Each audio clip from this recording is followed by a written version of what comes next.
Wow, here we are. Things are really heating up. We've seen the outer body of what projects and project managers are. Now it's time to look under the hood. As we discussed, each project is unique.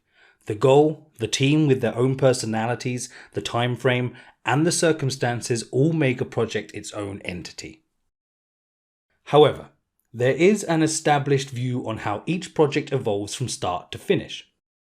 The Project Management Institute, which we mentioned in an earlier lesson, have determined 5 phases which characterize the development of a project.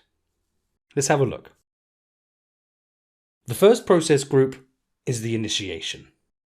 This is where the project sponsor lays the foundations of the project. They will define the overall objective or concept, or the problem which needs resolving. They will suggest a budget and a time frame and put all of this in the project business case. And, public service announcement for all aspiring project managers, this is also the phase where the project manager is chosen. Cool. The second phase is planning. This is the phase that can make or break a project. Good planning will increase the chances of completing a project within the project management triple constraints. You remember those, right? In the planning phase, the project manager needs to set the work and organize how the project team will execute it. They estimate and define resources and risks. Research is key. Here, the project manager must ask all the right questions and work with other project stakeholders to find the answers. They need to find out things like what activities need to be performed to create the deliverables and project scope, how much time should be given to each one of these activities, what is the required budget, what activities will each member of the project team do, and plenty more.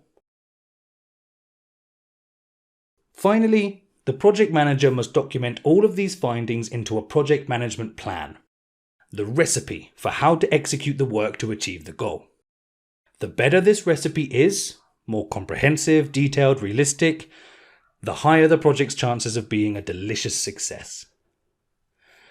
Planning equals a strategy for winning. Then comes the execution phase.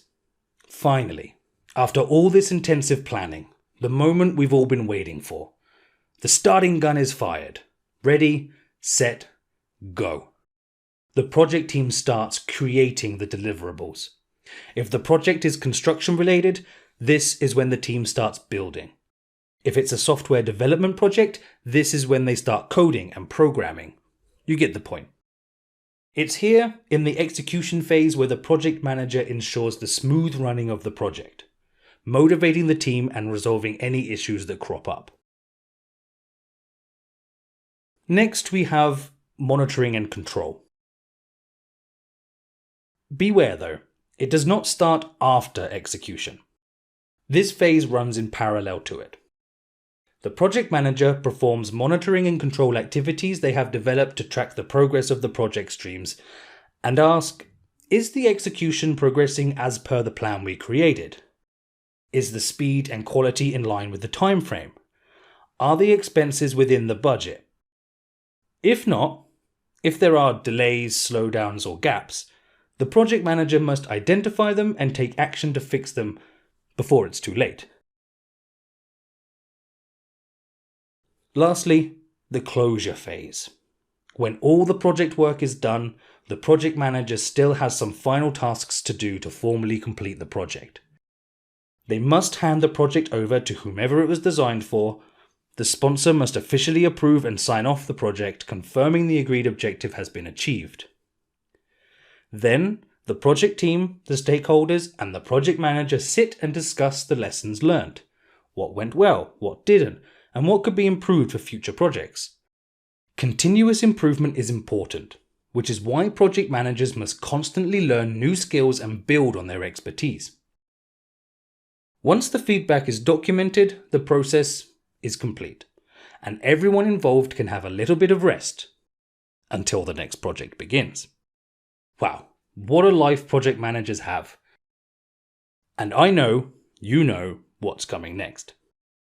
That's right, an in-depth look into each process group of the project's lifecycle. Next lesson, we start with the initiation phase. See you there.